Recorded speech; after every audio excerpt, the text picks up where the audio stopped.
Hey, wives. Listen, I'm making adjustments, y'all. I am making some adjustments.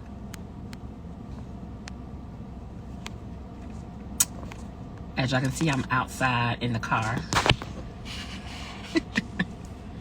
I decided to come sit in the car to do this live real fast. I'm actually out here. Hello. I'm actually outside because I'm waiting for the Amazon truck. I'm waiting for the Amazon truck. I was just in a session, and so I'm like, well, let me just set up out here in the car and, you know, do a little different scenery. I'm waiting for them to come and bring me my my new little stand to put it in my my car, because my old one is done. And I'm trying to sit on books and everything. You know, I'm a little short, so I'm trying to sit on stuff to make myself look taller. Jesus be offense. Listen. Oh, that might work. Okay, that might work. I feel a little taller right here. What's going on today? Happy self-care Saturday. I have want to share a little something with you. I ain't say that, you did. Listen, I'm outside waiting for the Amazon man. Okay, that's all I'm saying. That's all I'm saying. I ain't saying that I'm hot and stuff. I ain't necessarily saying that I ain't supposed to be ordering stuff. All I'm saying is I'm just waiting for the Amazon truck, okay? And I thought, why I wait? Since they sent me a notification, said they are en route. I thought, why I wait? I just come outside and just talk to the ladies real fast. I want to just talk to y'all real fast. Y'all know I was just with y'all on Thursday, and I had a few ladies reach out already to sign up for the early bird special, the early bird Black Friday special, where we are doing the clarity call, the group clarity call. Excuse me. And I just want to encourage the wives, really encourage the ones to jump on this. This is the 90-minute up to 2-hour clarity call that I'm doing with the wives. I talked about this on Thursday. If you haven't had a chance to go back and watch that message called The Cut. If you're not connected with me through email, get connected with me through email. It's $99, y'all. It's $99. And so I just want to encourage wives to be a part of this. But in the meantime, I also want to share this little quick message with you that it's been kind of like weighing on me for the whole week, really, but I didn't really pay attention to the Bible scripture that much until last night. And so, welcome to the ones who may not know me. My name is Coach T. I normally don't hide in my car and wait for the Amazon man. I'm normally inside the house. Excuse me. Excuse me for today. I am a mental health wife coach and marriage consultant, and I coach and help wives who are going through a marital separation, or dealing with some type of hardship in a marriage that's related to abandonment, addiction, adultery, mental and emotional abuse or distress. Many of the times these wives have received some type of divine instruction from the Lord to stay in that marriage, God has asked them to stay in that marriage, and these wives are trying to figure out, how do they navigate through this type of marriage? How do they navigate through this type of hardship? How do they continue to stay in a marriage where the marriage is automatically like seen or deemed as dead, over, whatever? And so I coach those wives and help them to get through their process in the most healthiest way. And so listen, I want to welcome you. I want Jesus to be a fence to cover this message, and we're going to go forward. So John chapter 12 verses 24 to 26 says, "Most assuredly I say to you, unless a grain of wheat falls into the ground and dies, it remains alone. Unless a grain of wheat falls into the ground and dies, it remains alone. But if it dies, it produces much grain. He who loves his life will lose it, and he who hates his life in this world will keep it for eternal life. Listen, wise. I want to briefly share with you something that I feel like God has given me for the wise who are in this place and in this season, and they're still trying to figure out, what am I supposed to be doing about my marriage? What am I supposed to be doing about the separation? What am I supposed to be doing about this heartache? What am I supposed to be doing about this pain? I'm going to be very transparent in this message as well. Just share a little bit about, my, separation and my, some of the things I just dealt with, during my time of separation and when I was going through my hardship. And I like to do that a lot of times just because I be wanting wives to really understand, like, I understand. November for me has always been a month of reflecting. It has always been a month of reflecting. It is one of these months where, I kind of like turn into the mama king. I'm trying to prioritize and get everything get all my affairs in order. I'm trying to get everything, in order.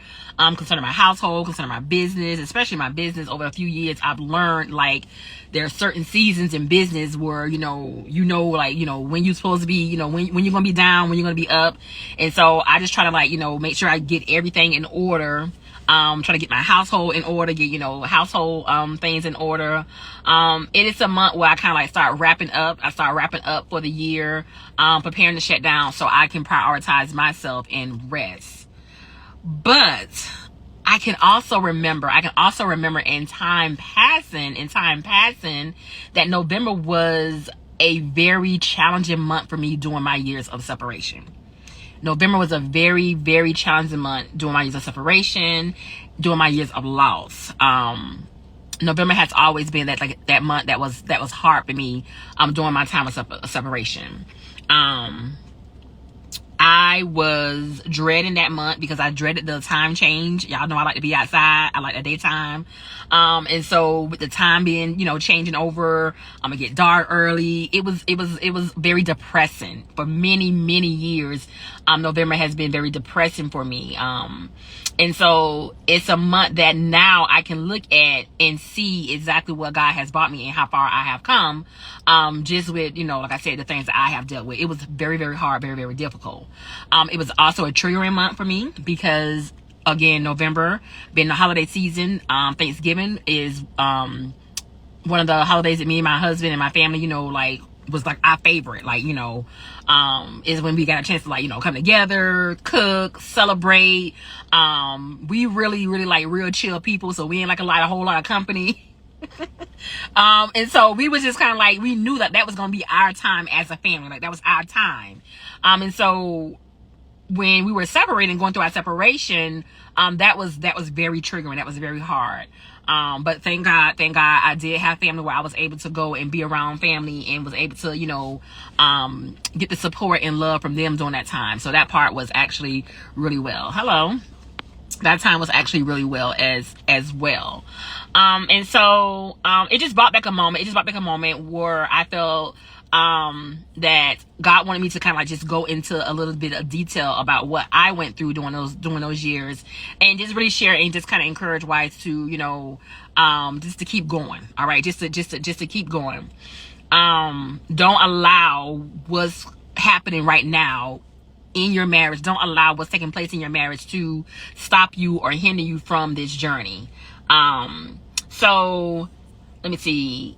It also during that time, and one of the things that the Lord wanted me to share was how, and I've shared this before with y'all, how I have had, dreams, and I used to dream about, being in jail, and dream about having to turn myself in, and I could not understand why. I could not understand why am I dreaming about I'm having to go to jail, or why am I dreaming about I got to turn myself into jail. I did not understand this for a very, very, very long time.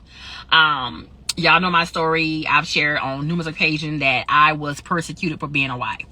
I was persecuted for being a wife. This was after the return of my husband. The years prior to my husband leaving for those 2.5 years, I dealt with the hard stuff. I just dealt with a lot of the hard stuff. But once my husband actually came back home, like the Lord had told me that he would, the persecution got really, really, really, really bad.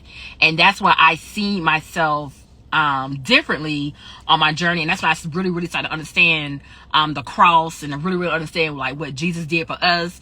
I really, really understood like the sacrifice that was made, and that was, you know, that was being made during that time.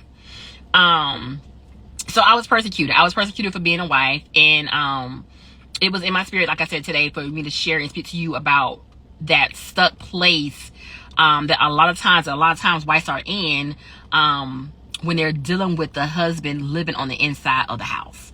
I know I talk a lot of times about the husband on the outside of the house, but I really, really, really want to talk to the wives who are dealing with the husband on the inside of the house, because a lot of times the wives who are dealing with the husband on the outside, they don't even realize how blessed they are.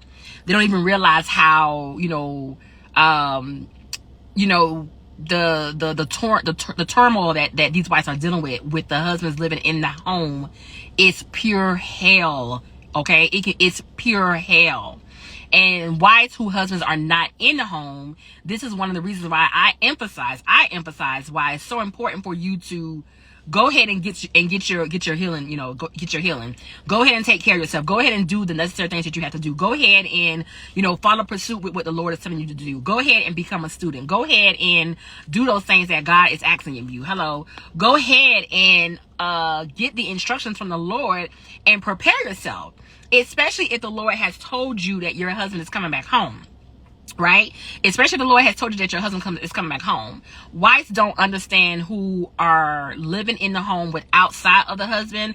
They don't understand the advantage that they have. They don't understand the advantage that they have. Like I've shared before, a lot of times when these husbands come back home, these husbands are not in the best conditions. These husbands are not necessarily saved and have received glory and have, accepted Jesus' salvation. They are still really in a bad place. And a lot of times they have been led to come back home because something must happen. Something may have happened.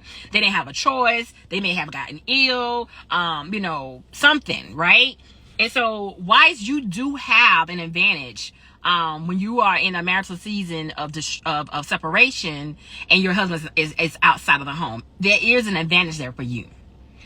For the wives whose husbands is inside of the home, and you're dealing with separation, and you're dealing with heartache, and you're dealing with division, and you're dealing with, him still dealing with somebody on the outside, and you're dealing with, the separation of you guys sleeping in separate rooms, and you're dealing with, him, living a separate life from his family.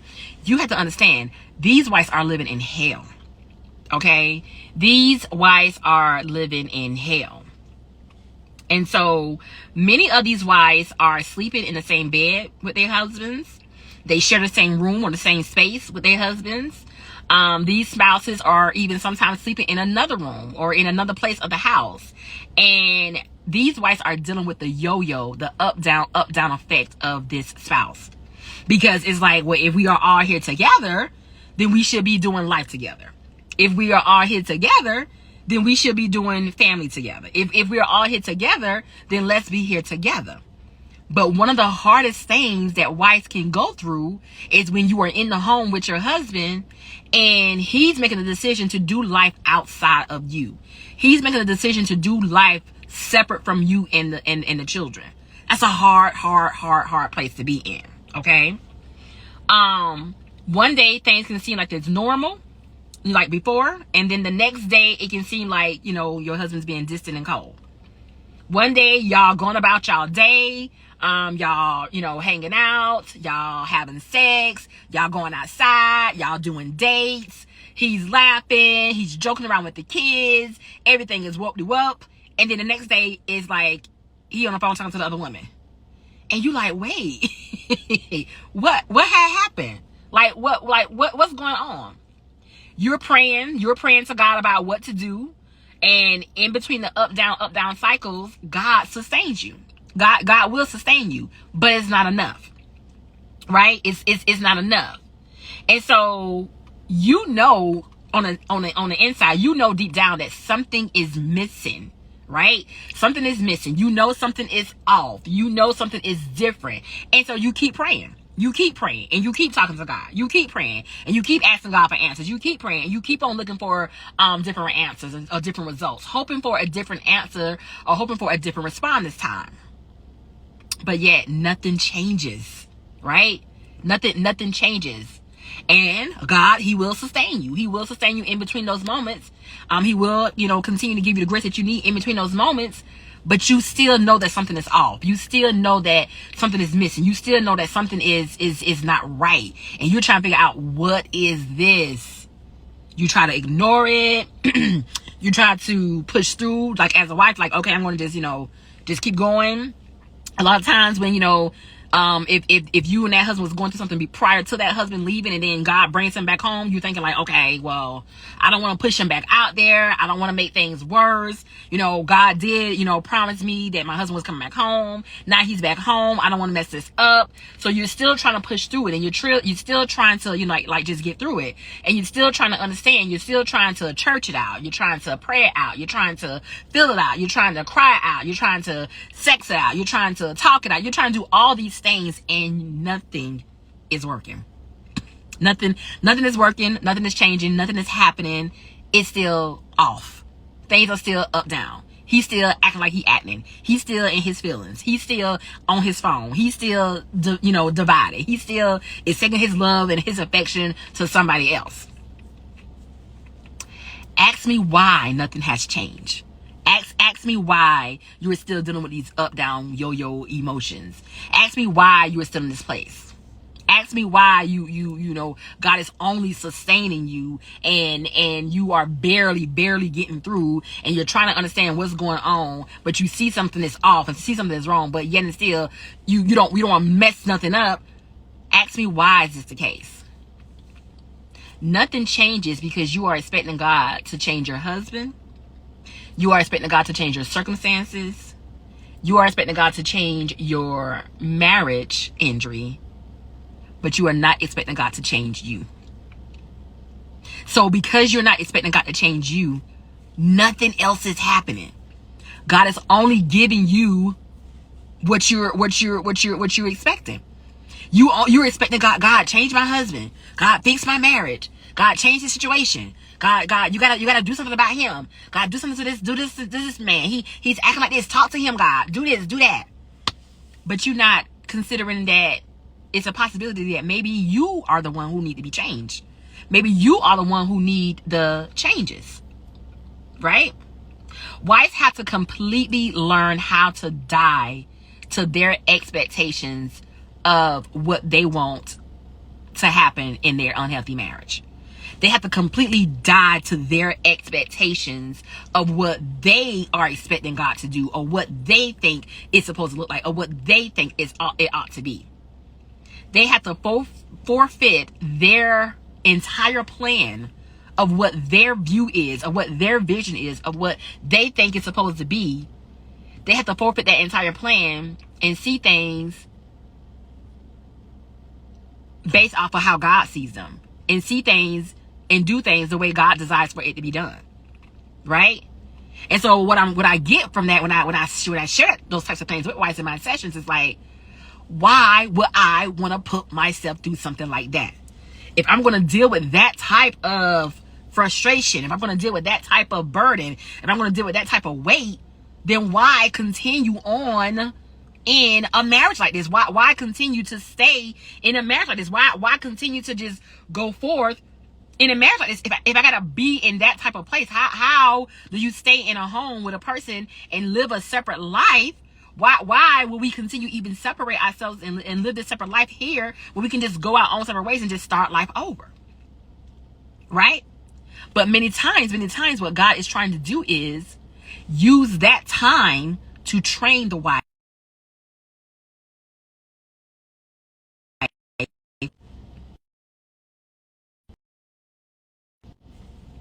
See, I've been trying to get this phone thing together. Many times what God is trying to do is use that time to perfect that wife and do things in that wife for the job that he has for her to do for the kingdom. He just utilizing your marriage as the training. He's just allowing your husband as the teacher. But what he really is trying to do is strip that wife to a place where she is completely reliant on him, and she has given her way, her emotions, her will, her thoughts, how she sees this how it's supposed to be. She's giving all that over to God. And then she's going to allow God to perfect her, build her, mold her, grow her, mature her, develop her into the person that he wants her to be. Many times, wives are trying to figure out where all their frustrations is coming from and why are things not working out in a marriage. And the biggest reason of it all is because wives are not trying to grow during this process. Wives are trying not to go through nothing hard. Wives are not willing to deal with the hardship of what's taking place in their marriage. They just want God to just fix their marriage, and that's it. They don't want to deal with the hard stuff, because you thinking after all, like, why I got to deal with the hard stuff? I didn't get married to, live this way. I didn't get married to go through this. But it's like God is using that for something, for a specific reason. And if you tap into what it is that God is using it for, you will be able to see things better on the other side, right? Many other wives that I coach, where their wives have returned home or they are in homes, are, like I said, they are in very, very difficult places. They're in very, very difficult places. Things are, not good in their marriage. Like it's just not good. They're going through a list of what I would call like the things of what can I do, what can we do as a couple to fix this. A lot of times when wives' husbands come back home or they're home and they're going through these types of hard things, they think, okay, well, let's just go to counseling and see if counseling can fix our situation. But what wives have to also understand is counseling, y'all not gonna like this, counseling ain't gonna fix witchcraft, okay? You need deliverance when you're dealing with somebody who's dealing with witchcraft, all right? Counseling is not going to fix a man who is not willing to be authentic and change and not willing to do the necessary work. He may agree to go with you. He may agree to go along with it, but he's only doing that as a means to satisfy you, to get you off of his back, or to say, I did it and it's still not working. I had a couple, when I was doing marriage counseling, and I had a couple, I knew, it was so hard to be in that place, because this wife was trying to figure out how to get her husband and her back on the same page. Our first session together, after speaking to this husband, immediately the Holy Spirit had already told me what was the deal with this man. Immediately the Holy Spirit had already spoken to me that this man's situation was that he's trying to do this counseling with his wife as a means to check off his list of, I tried and it's still not working. I tried and it's still not doing nothing. I tried and the marriage is still in this place. I tried.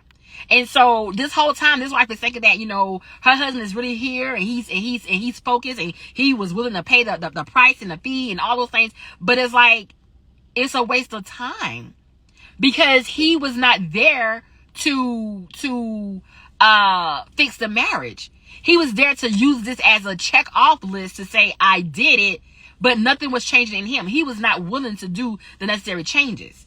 He was fighting against the word of God. He was fighting against, the things that she was asking of him. He was fighting it.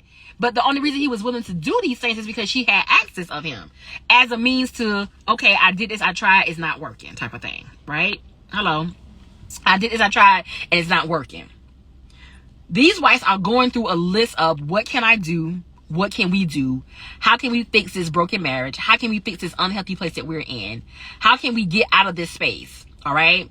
And what they're not realizing is they must completely die to what they want their marriage to be. They have to allow that marriage to die in order for God to resurrect it.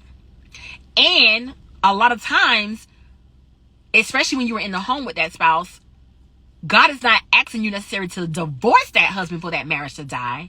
He's asking you to allow him to guide you accordingly. So he'll tell you, be still.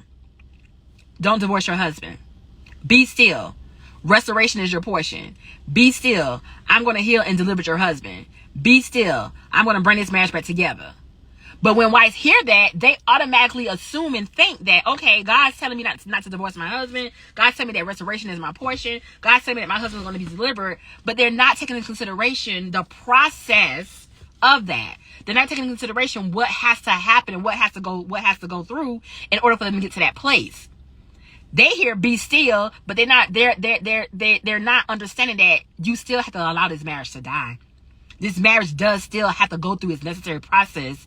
This whole foundation has to come completely apart in order for me to resurrect it back to how I want it to be. In order for me to resurrect it back to a healthy place, you have to allow me to, you have to allow this marriage to die.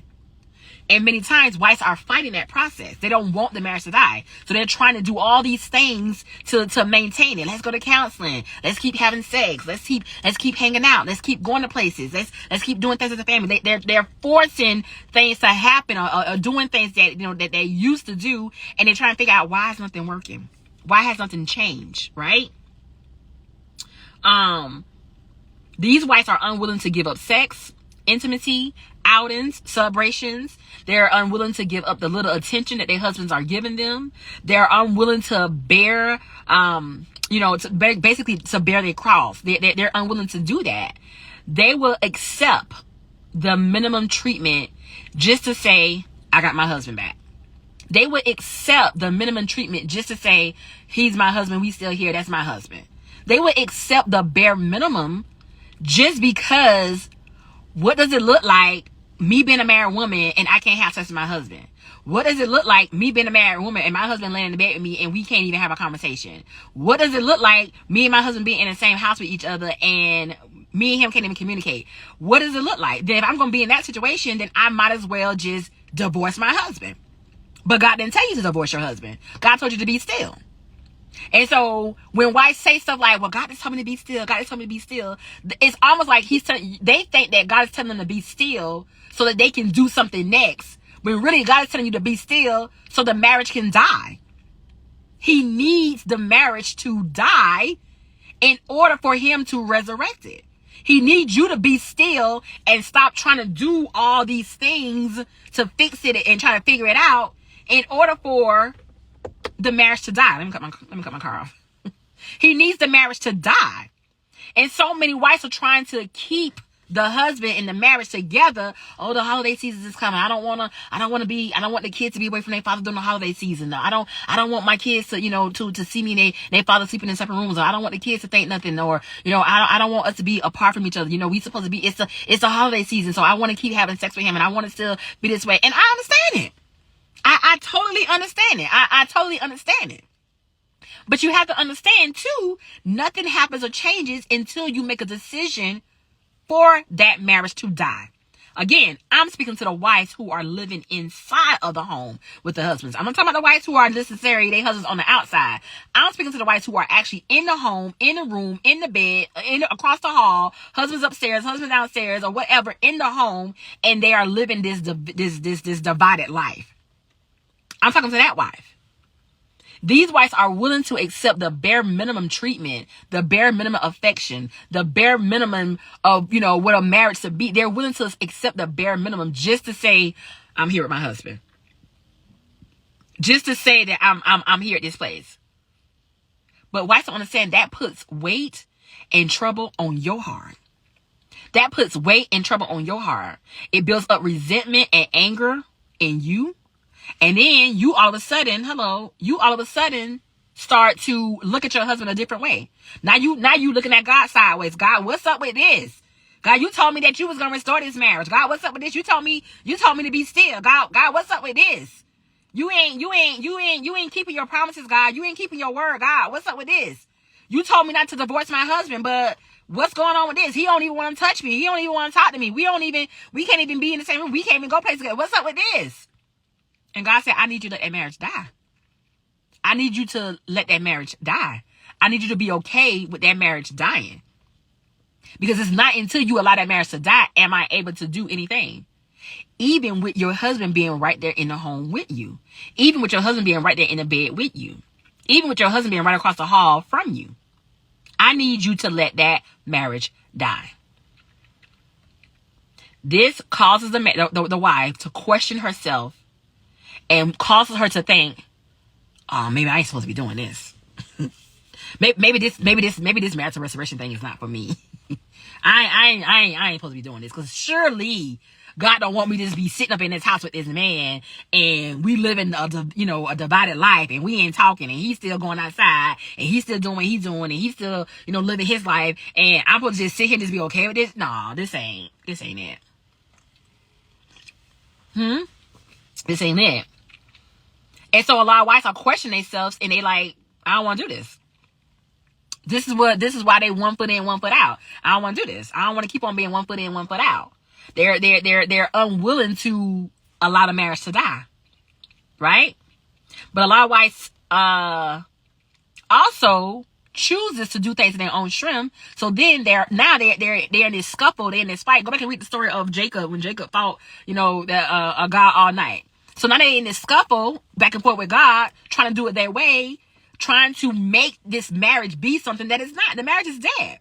The marriage is dead. The man is off. The man is probably in love with somebody else. The man is involved with somebody else. The man is talking to somebody else. But because of, I'm only here for the kids, or I'm only here to figure out what I'm going to do next, or whatever his reason, whatever he's throwing out, or whatever he's saying to you, she's allowing that thing to get to her, not realizing like that got to happen. That's part of the process. That has to happen. That's part of the process. And this is why I'm an advocate for wives setting boundaries. Because how long you gonna keep on letting somebody sit there and talk to you and telling you, I don't want you, I don't want to be here, I don't really want this, I don't want this, I don't want no dealings with this part, I don't really want to do this. I'm just here because of the kids. Or I'm just here because, I'm just trying to figure out what I'm gonna do next. I'm trying to get my money together so we can, move forward with the divorce process. And so now this wife, she's struggling. She's struggling. She's trying to figure out, God, but you said, but God, you said, God, but you said. God be like, I need you to let that marriage die. I need you to let that marriage die. Okay? If you, wife, are in the home with your unsaved husband, your unhealthy husband, your unsubmitted husband, do not settle. Do not settle. God is not asking you to give up your life, to turn the other cheek, to overlook all of his wrongs, to overlook all of his stuff, without allowing him to work through you what he's trying to do. So many wives are feeling stuck on this journey and feel like they're in bondage because they feel like, oh, I gotta just sit here and just deal with this. And it's like, God ain't asking you to do that. What I done did, Jesus. God ain't asking you to do that. Right? God is saying, I need you to let that marriage die. I need you to let whatever has to happen, happen. And so when that happens, then I'm able to do what I need to do. John 12:24-26 says, once that seed has been dropped, you need to let it die. What's happening is when that seed dropped, when God didn't give you that word, when God didn't give you that instruction, when God didn't say what he done said, wives try to go and pick up the seed. Okay, cause God said my marriage is gonna be restored, and God said he gonna help me, and God said my husband coming back home, and God said that my marriage is gonna be restored, my husband gonna be saved, he gonna be delivered, and God said these things. God is trying to produce a fruit in you, wife, and that fruit has to come forth. And a lot of times, and I know we don't talk about this a lot in the body of Christ, wives do not want to suffer for righteous sake. Wives do not want to suffer through to see what's on the other side. Wives don't want to suffer or deal with nothing hard. Because, why would you? We've been dealing with this. We've been married. We've had 10 good years. Now, all of a sudden, one bad thing happened, and now I'm fighting for my years back. I don't want to give up my good years I've had with you. I don't want to give up what we had. I don't want to give that up. We've been good all these years, and now we had one bad thing happen, and this is going to destroy us. So wives are fighting. They're fighting, and they're becoming defeated, and they're tired, and they're throwing in the towel because the enemy is winning, because they don't understand their fight.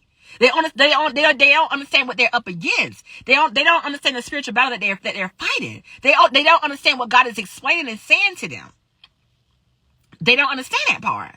And so they're trying to, I'm going to just go and sleep with my husband, or I'm going to just, make his favorite food, or I'm going to just baby, maybe we need to just go to counseling. Maybe we can just talk it out.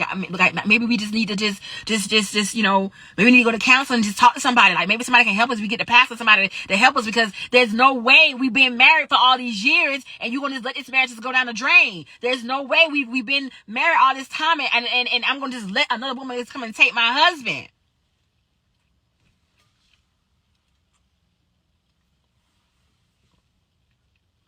Wives are unwilling to allow that seed to produce what it has to produce. Wives are unwilling to allow their marriages to die so they can let God resurrect it according to his will, according to his purpose. How I do that, Coach T? Like, how do I do that? How do I let my marriage die and my husband, who's right here in the house with me, who's me and him is sleeping in the same bed. We are sleeping in the same space. He's in the home. I can see him. He can see me. I can smell him. He can smell me. I can, we interact with each other. I'm still cooking his dinner. How do I just let it die? How do I just give up on that? We not always having bad days. Every day is not always bad. We have some good days. We do have some great moments. We do laugh here and there. Is there any other option? Is there something different I can do? You have to make a decision. You have to make a decision. And that decision is, if God has given you a specific instruction concerning that marriage, concerning that unhealthy relationship between you and your husband, whatever specific instructions God has given to you, you hold on to those instructions and you go seek God for your life. You hold on to what God has told you concerning your marriage, and you go seek God concerning what it is that he wants to say to you concerning your life. But I still got questions. Like, I'm so confused. I don't understand this. Like, this not making sense, because he want to go on vacation. He was the one who initiated. He the one asked me to come with him. He the one said these things. But when we came back, he was different all of a sudden. We stopped talking all of a sudden. All of a sudden, he wasn't the same person no more. What happened? Wives got to know what their opponent is concerning their marriage. Wives got to know what spiritual battle that they are up against. Wives are focusing too much on their marriage being restored and not enough about what God is using, the fight that he's giving that wife, the things that he's allowing to come up, because he's trying to teach you something in that. He's trying to show you something about yourself. He's trying to teach you something during that process. So I want to share with you about my dream. Some of the dreams, it wasn't just one dream. I've had these dreams several times where I was trying to figure out why I was like going to jail. I couldn't understand it. In the dream, I would have these dreams, and it would look like somebody was telling me that I had to turn myself in within a certain amount of days. And then, or I would be in jail, and I would be trying to figure out, why was I there? What did I do to get to this place? And I used to have these dreams on a regular basis. Like, these dreams would come to me back to back. They would happen to me. And so, finally, I asked God, like, what does this mean? Why am I having dreams about me going to jail? Then I started thinking, okay, well, is something finna get ready to happen? Am I finna go to jail? Like, is something finna get ready to go left with me? Is something get ready to happen with me? Well, I noticed within those time frames, and this is why I'm always telling wives to journal, write stuff down, write stuff down, write your dreams out, write down stuff, because God is always talking, and he's using things, and he's showing you signs to give you, to help you understand what you got going on. So one of the things that I noticed with the dreams is, shortly around the times I've had the dreams, or around the time I had the dreams, something would happen between me and my husband, where I have now started talking about the situation. I have now started focusing on the situation. I have now been paying attention to every little detail. I have now been like watching him a little bit differently. I'm seeing things, like other things that's like starting to stand out to me. And then next thing you know, I've been and went off, or, had a moment with him. I've been and snapped or something, or had a moment. And so I noticed that those things was happening every single time. Like, every time I would have these dreams, right after those dreams, something would go left between me and him. He wouldn't necessarily be in these dreams of me going to jail, or, me having to turn myself in. But I noticed that I was the one having to turn myself in. It was like, you got to turn yourself in a couple of days. You got to turn yourself in. And I'm like, what did I do? Like, why am I turning myself in? And so I remember in the dreams even asking. And so I was acting like my mom, and I was acting like my sister, and I was asking different people, like, why am I going to jail? What did I do? And for a long time, I did not understand what those dreams meant. All I knew is that I had to turn myself in or I was going to jail. And then one day the Lord spoke.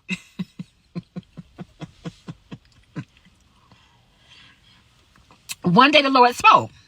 He said, the reason you're having those dreams, is because those dreams is showing you that every time something happens with your husband, the enemy will use your husband, as a distraction, which is what it was. The enemy will use your husband as a distraction, and you start taking your focus off of me and you start focusing on him. And so because you're not focusing on him, every little thing he does, every little detail he does, you pay attention to every little detail. And the enemy is allowing you to focus on those details and focus on those things. And so then when it gets to a moment or a time of something that you don't like, now you done snap. Now, instead of you going forward, instead of you being in a better place, because I've already, have been sustaining you. I've been keeping you straight. I've been helping you to maintain this. But because you have taken your focus off of me and you transfer your focus on your husband, now the enemy has you so distracted. Now you done went off on your husband. You done snapped on your husband. You hit him back at a bad place again. And you got to start this process all over again. And so you are basically imprisoning yourself. You are basically keeping yourself in this same place over and over again because you're not willing to cut the cord. You're not willing to take your focus off of him. You're not willing to stop paying attention to his stuff, what he's doing. You have to make a decision. Why? If everything about this journey requires you to make a decision. It's either I'm going to do this or I'm not. One time my husband had got like these cameras. Jesus! He had got these cameras. And I was trying to figure out, like, so what are we doing with these cameras? Like what's up with these cameras? And so because, it's connected to the internet or whatever in the house, you can see, like, things. I ain't thinking nothing. I'm like, okay, maybe it's something for school, or maybe it's something that he's doing for school or whatever. The Lord said, you're gonna have to talk to him about them cameras. I'm like, I ain't finna deal with all that. I don't wanna. Listen, no, you're gonna have to talk to him about them cameras. You're gonna have to talk to him about them cameras. I'm like, I don't really want to deal with that, guy. I don't really deal with that. But you have to understand why it's the things that you are not willing to deal with, it's going to come back around and deal with you. The things that you are unwilling to deal with, those things will come back around and deal with you. And so sure enough, it was just on my mind. Like, it would just hit me where, just hit me. And I asked him, like, what is up? He had them put cameras up in places and spaces in the house. And I said, you done lost your doggone mind. You done lost your doggone mind. I know in no way you putting no cameras up in this house as a means to control or watch or have somebody else control and watch. We're not doing that. And, oh my God. When I tell you that thing can shut a whole household down, what you don't deal with, it will deal with you. What you keep on ignoring and acting like you don't see, it's going to come up some kind of way or the other. And the enemy is constantly planting seeds in your husband. He's constantly using people to speaking to your husband. He's constantly giving more, ideas to aggravate you and agitate you. He's constantly doing those things. And this is why I tell my wife all the time in my sessions, you need to be praying more for yourself than you are for your husband. God has already given you the instruction. That is going to come to pass. Stop focusing on when it's going to come to pass and focus on what it is that God wants you to do and why did God choose you for this assignment. Start focusing on what it is that God wants you to do, because too many wives are focusing on, well, God said my marriage is going to be restored, or God said my husband's coming back home, or God said, things are going to get better between my husband. And so every day they're looking for God to do that instead of looking for what else that it is that God wants them to do. You're focusing on your husband, and God said, I need you to focus on me. Because the more and more you focus on him, he gonna distract you. The enemy is gonna use him to come against you, and it's gonna tear a whole house. And the Bible specifically talks about that. I think in Matthew, a house divided cannot stand. How can you stand in the house? You are in this house living with your husband, y'all living a divided, separate life. How can that house stand? How is that house able to stand? The only way that house is able to stand is because that wife has her full foundation in the Lord. She is fully ingrained in the Lord. She is fully dependent on the Lord. That house cannot stand no other way. There's no way you're going to even be okay with the separate lifestyle that your husband is living while he's there with you. You're not going to be okay with it. And so you have to start making decisions on what's the healthiest route or the healthiest way for you to go. You have to make decisions on what it is that you have to do for yourself while in this situation. Okay, God told me not to divorce him, but God did not tell me that I have to keep sleeping with him, especially if he's sleeping with somebody else. Yes, the Bible talks about a husband and wife, and a wife is not supposed to, keep herself from her husband, sexually, right? That is true. And what I tell wives in those areas is you want to make sure that you are checking with God when it comes down to those types of things. Because if your husband is dishonoring you, then that Bible verse in Ephesians is not talking to you.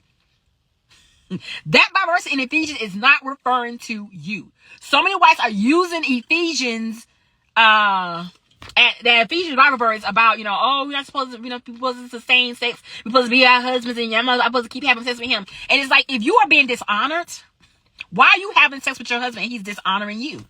Why are you going along with these things? Now, again, don't go by based off of what Coach T says. This is why I always tell wives, you need to consult with God. You need to be consulting with God because the Lord will let you know whether or not you're supposed to be doing this or not. There are plenty of times when I was going through my separation when I knew I ain't sleeping with that man. Ain't no doggone way I'm letting myself up and laying up with that man. He doing these types of things. And the Lord would tell me, go lay with your husband. Go be with your husband. But then there were some times when I was trying to sleep with my husband and the Lord be like, my spirit was grieved. My spirit was off. So when it comes down to the sexual intimacy and you are in the room with your husband is still in the home with you, don't be feeling like it's an expectation and your husband is dishonoring you and living a separate life from you. That is not an expectation. He is choosing to live a separate life from you. That does not honor what the Bible talks about in Ephesians.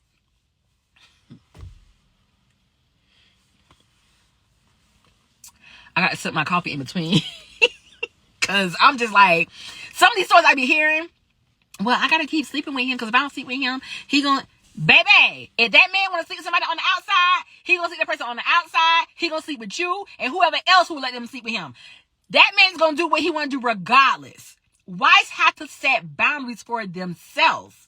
They have to be willing to go through their persecution. They have to be willing to go through their suffering. They have to be willing to go through the hard thing. They have to be willing to do that stuff. And wives don't want to do the hard part. They do not want to suffer. They do not want to carry their marriage across. They want God to fix this, and that's it. And they're frustrated because God said you was going to restore this marriage and you're going to bring my husband back together, and he has not got it together. So now you frustrated with God. You mad with God because he's not doing it.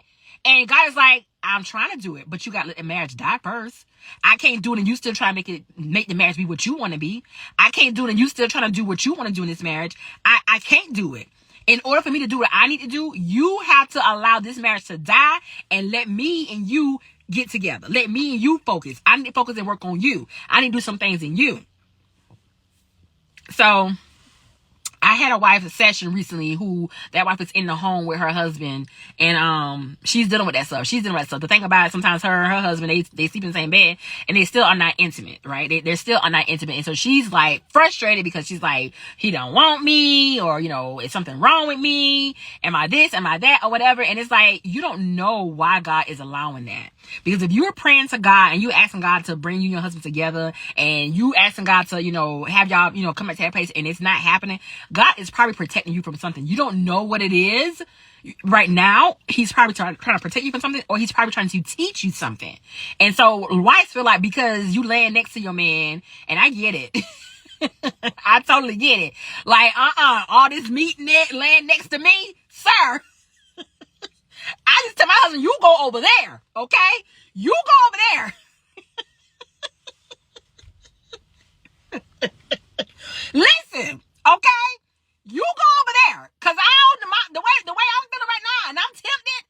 Okay, I might be mad with you tonight, and then I be done turned over today. Listen, no, you go sleep over there, okay? Cause I'm trying to figure out what God's trying to tell me. I don't need to be sleeping with you, and God's telling me something different. I don't need to be laying up here with you, and then God's telling me something different. So until I get my mind right, and I know what God's trying to tell me, you sleep over there. And wives don't want to do that.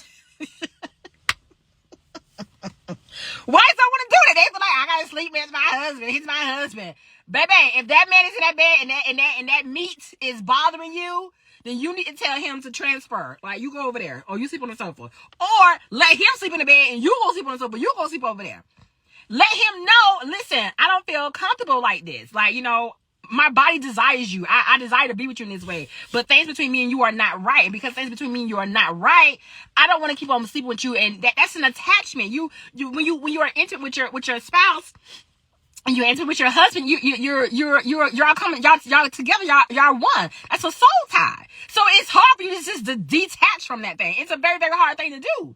And so if you know you're not able to do that, and especially if he's still living his own separate life, baby, you got to make a decision. Everything requires you to make a decision. And why so many wives are still struggling, and why so many wives are willing to deal with this up, down cycle, is because they're unwilling to do it God's way. They're unwilling to detach. They're unwilling to cut. They're unwilling to separate themselves from this foolery that their husband got going on in his decisions and do the things that God wants to do. It's like, how can you be in a bed in a room or be in a house with your husband and separate from him? Because he's separated from you. He's separated from you. And I always tell wives, you still honor your husband. You still honor your husband. But when it comes down to you, your body, and what's required from you, no, you got to take care of yourself and make your own healthy decisions, right? I say still cook for him. Still make sure the house is clean. Still, you still be wife. Your part as wife is you still continue to be wife. But as far as when it comes to the sexual part, check in with God. check in with God how he want that to work out for you. Because so many wives feel like, well, I got to sleep with him because he is here. I got to sleep with him. You sleeping with him, but yet and still you looking over his shoulder because this person calling him or texting him in the middle of the night. You sleeping with him, yet and still, he leaves and he's not answering his phone and he just randomly takes off and you don't know where he is for hours at a time and you concerned about that. But you sleeping with him. You have to know what God is saying to you specifically, wife. You have to know exactly what God is saying to you. And so, yeah. Wife, I'm going to go back and read this Bible, this verse. Y'all, I told you I'm in my car. I'm waiting for the Amazon truck in my car. It's in John chapter 12. Okay, let's go back to it again. I want your wife to sit with this Bible verse over the week. John chapter 12, verses 24 and 26. Most assuredly, I say to you, unless a grain of wheat falls into the ground and dies, it remains alone. But if it dies, it produces much grain. He who loves his life will lose it, and he who hates his life in this world will keep it for eternal life. Wife, you want things to get better in your marriage, and you are home with that unhealthy husband, and he's still living his life on the outside, and he's still causing division in that home, and he's still being a butthead and acting all kinds of ways. You want things to get better, you're going to have to allow that marriage to die. In order for that marriage to die, that means you're going to have to do things God's way. You're going to have to make a decision to do things God's way. In the meantime, as you are allowing that thing to die and allowing God to prune you and develop you and get you in a better place, you probably want somebody to be walking with you on this journey. You probably need some coaching because temptation is real. Temptation is real because different things are going to come up, because the attacks is going to happen, because you're going to be deceived, because you're going to have all these type of different just roller coaster extreme of things that's happening. And this is the purpose of you having a coach. The purpose of you having a coach is not just so you can just sit there and just talk to a coach. The person you having a coach is like, I need you to help me walk me through this thing so I don't go backwards. I need you to help me to get through this thing in the most healthiest way so I don't fall off track. I need you to help me to walk through this through this process in the most healthiest way, and help me with some of my blind spots. Help me with some of those things that I'm not aware of. Help me with some of those questions that I'm not sure of. Help me with, okay, when he does this, how do I handle this? Okay, when he act like this, how do I handle this? That's what a coach is for, right? That's what a coach is for. And so that's why I always encourage wives, listen, sign up for your consultation. Sign up and stop doing some of your sessions. You can sign up for That's the coaching. The coaching is with the part of her belonging to his curriculum. But if you are a wife who are still like saying, I need to talk through this, I got a lot of negative emotions that I'm dealing with, I'm still, having a hard time trying to process all of this, then that's when the mental health and emotional detox, sessions kind of come in, and you can do like the check-ins that way. But to get coaching, you need to go through this whole process. You need to go through this whole process. Listen, so many wives don't know what's next, what's coming, what's happening after this, what's going to happen with me and my husband after the holidays. The stories I hear, and based off of research shows that after the holiday season, the month of January, so many divorces take place. People are trying to, like, we're going to just get through the holidays. And then once the holiday season over, then I'm going to go ahead and pursue and, go forward with, I'm going to go ahead and pursue it, and get a divorce. So a lot of people just trying to, like, maintain. And this is why I say, don't take this time for granted. Do not neglect yourself during this time. This person is planning a divorce or thinking about divorce. You need to be praying. You need to know what your strategy is. You need to know what you need to be doing for the next 30 days, the month of December, on how to pray against whatever that scheme that the enemy is trying to use your husband in and try to destroy and come apart from your marriage. Some of your wives are still trying to like, well, we're going to just get through the holidays. And it's like, you need a strategy for the holiday. You don't know what the enemy is planting seeds in your husband and the things that he's telling your husband to do to come in January so he can say, okay, I want to file for divorce.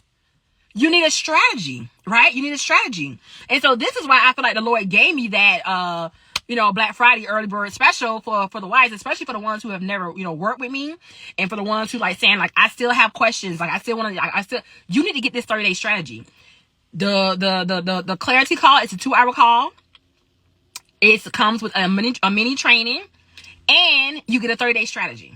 You get a 30-day strategy on the steps that you need to take, some of the questions that you need to ask. You get resources, you get tools on what you need to do, how to go forward.